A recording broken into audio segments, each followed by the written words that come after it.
তারা হরমুজ বন্ধ করে দেবে একথা নির্দেশ দেওয়া হয়েছে।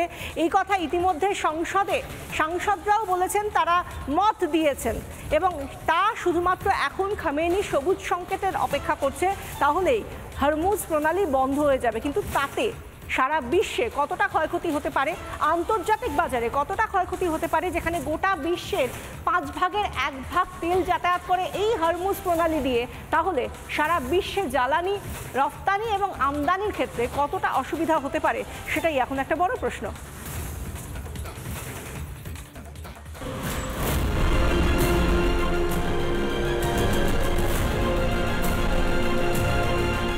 পশ্চিম এশিয়ায় সম্মুখ সমরে ত্রিশক্তি।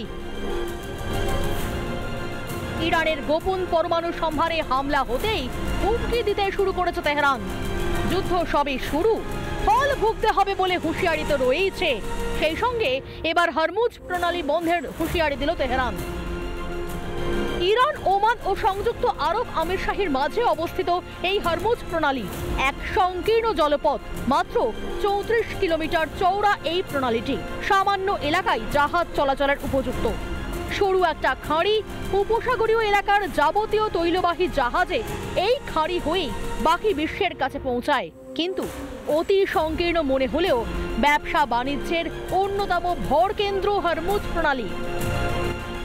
সেই হরমুজের আকাশে এখন যুদ্ধের মেঘ, যার জেরে আশঙ্কার মেঘ গোটা এশিয়ায়।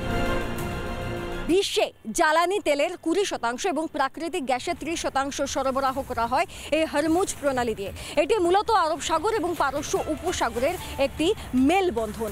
এই পথকেই মূলত অপরিশোধিত তেল সরবরাহের লাইফলাইন বলা হয়, যে রাস্তা দিয়ে তেল সরবরাহ করে আরব আমিরশাহী, কুয়েত, ইরাক, ইরান সহ একাধিক দেশ। হরমুজ প্রণালী বন্ধ হয়ে গেলে কতটা সংকটে পড়বে বিশ্বের জ্বালানি তেলের বাজার? প্রায় 20% পৃথিবীর অয়েল সাপ্লাই সেখান দিয়ে যায়। যেহেতু আমরা রাশিয়া থেকে অনেকটা পরিমাণ তেল নিই, কিছুটা আফ্রিকা থেকে নিই, আমাদের উপর ইম্প্যাক্ট পড়লো ওই লেভেলে পড়বে না। আমরা অনেক বেশি স্টেবল অন্য দেশগুলোর থেকে। একটা ডিক্লারেশন অফ ওয়ার ইরানের তরফ থেকে, এবং সেখানে আরব দেশগুলো ইরানের বিরুদ্ধে পুরোপুরি হয়ে চলে আসবে। মূলত ভৌগোলিক কারণেই আজও অটুট হরমুজের কর্তৃত্ব। ইরানের হরমুজ প্রণালী বন্ধ হলে কোথায় পৌঁছাবে অপরিশোধিত তেলের দাম? আশঙ্কার মেঘ গোটা এশিয়ায়। রিপাবলিক বাংলা। হরমুজ প্রণালী বন্ধের সিদ্ধান্ত ইরানের, অনুমোদন ইরানের সংসদেও। সিদ্ধান্ত নেবে সর্বোচ্চ জাতীয় নিরাপত্তা পরিষদ। এই হরমুজ দিয়ে তেল রফতানি ওপেক গোষ্ঠীভুক্ত বিভিন্ন দেশগুলির, অর্থাৎ যারা তৈল উৎপাদনকারী দেশ, তারাই ব্যবহার করে। জলপথ ব্যবহার করে সৌদি আরব, ইরান। হরমুজ ব্যবহার সংযুক্ত আরব আমিরশাহী, কুয়েতের, কাতার, ইরাকও ব্যবহার করে হরমুজ প্রণালী। তরল প্রাকৃতিক গ্যাসের আমদানি এবং রফতানিও হয় এই প্রণালী দিয়েই। প্রায় 20%, গোটা বিশ্বের প্রায় 20% আমদানি রফতানি হয় জ্বালানির এই পথেই, অর্থাৎ এই ছোট্ট জলপথ দিয়ে, এই হরমুজ প্রণালী দিয়েই আমদানি রফতানি হয়। কাতার, ইউএইর গ্যাস, অর্থাৎ যে তরলীকৃত গ্যাস, সেই গ্যাসও যায় এই প্রণালী দিয়েই। কিন্তু ভারতে এই হরমুজ প্রণালী বন্ধ হলে তার কি কোনো রকম বড় প্রভাব পড়তে পারে? কি বলছেন কেন্দ্রীয় পেট্রোলিয়াম মন্ত্রী হরদীপ সিং পুরী, শুনুন। We had foreshadowed this escalation, and the government under the Honorable Prime Minister has been consistently and periodically reviewing the situation, including the possibility of the closure of the Straits of Hormuz.